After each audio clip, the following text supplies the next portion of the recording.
Welcome to Sylvia Stingray.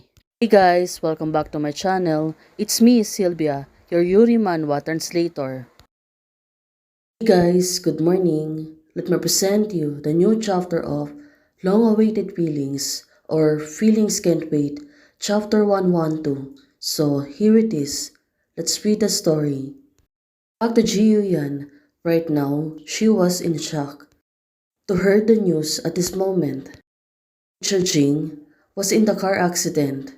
Turns out it was Akshu. Don't know if it's true, but what did you say? Yuyan is asking her. There's no sounds on the internet, even the group chat. Of course, right now, Yuyan, she was really terrified by the news, and it was really shocking for her. Her hands is shaking. Right now, she was dialing her phone. Who could it be? Is she going to call Akshu? Well, secretary said, it's true. Now she's waving her hand to stop her from saying things. She was really serious on calling Akshu's phone, and the sound is only beeping. Well, what's wrong? Right now, of course, she is really worried. There's no one answering the phone on the other side, and it really makes her tense.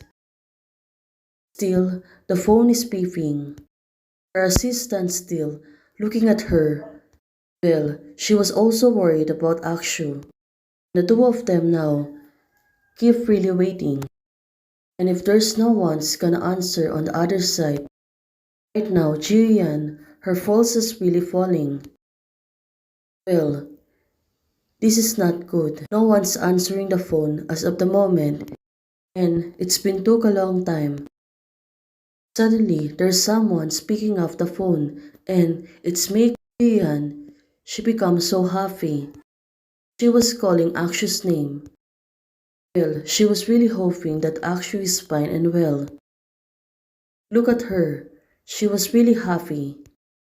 Suddenly stood up.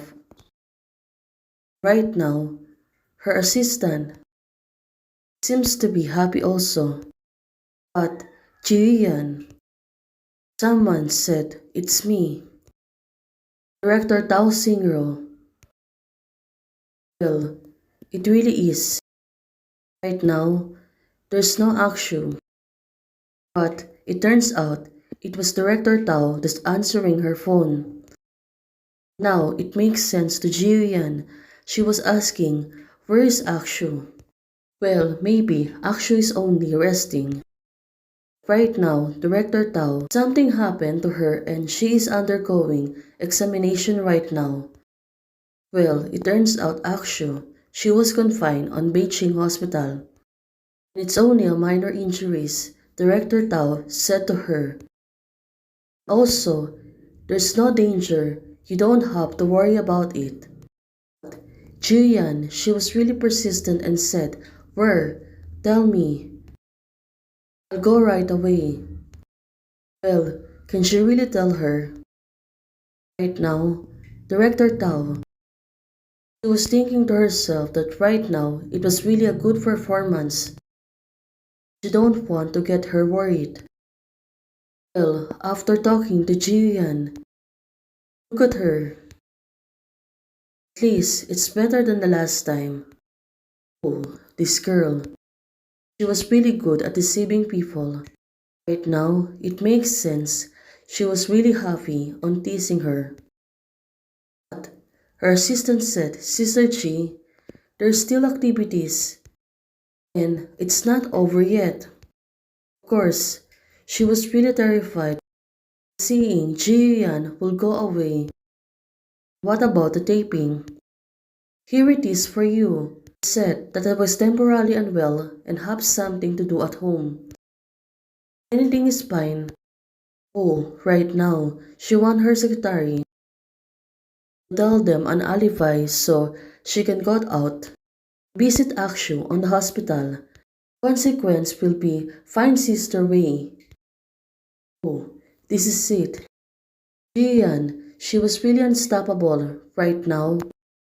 Even her assistant can stop her. She really left her alone on the set. Well, this is something crazy about Jian. Now, she really leave her. Back to Akshu in the hospital. Observe. Well, who could it be? Seems that the person is really getting angry. I didn't expect Shaudi to really dare this to you. Oh, it turns out it was Akshu's grandfather. Rest assured, Grandpa will definitely give you a satisfactory result. It was the old grandpa, Jing Shu, Lin Xiaoyuan. Oh, forget it, Grandpa. Small punishment, but big warning is enough. Xiao Di and the Xiao family are both mild dogs. Now, her grandpa is really getting angry about hearing the news about Xiao Di. Also, right now, Akshu said, I'm afraid they will jump over the wall in a hurry.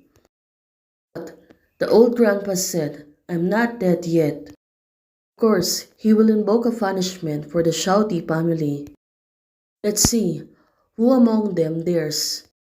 It was the old man. It's getting angry, and they will suffer and get punished by the old man at this time. Well, hearing this, Akshu right now said to her grandfather, but I'm scared. Grandpa, I'm not the only one involved in this matter. Besides, there's also another person involved. Well, right now, there are also words that I cannot allow such a time bomb. Well, could it be that right now, she was really scared that Xiaodi took revenge on Jiyan again. Right now, she was thinking, also, can she tell her grandfather about involvement of Jiyan in this case? Did she really tell her grandpa? Well, of course, right now, it was an ambush around Yan Yan. I am lying here is the result. You cannot make Xiao family feel that this matter is even. She is suffering because of Xiaodi's family. But right now, here's her grandpa. So, let's do it first. Of course, grandpa is always protecting her granddaughter. And he really will protect Akshu at all costs. Hey guys, thanks for the support. Thank you for joining membership today. Hey guys, thanks for watching. If you like the video, please don't forget to like, share, and subscribe. Do comments and turn on the notification bell to keep you posted on my daily updates. Hey guys, membership is already open. For those who want to support, you can join the membership or you can directly support me via Ko-Fi. Thank you. Bye.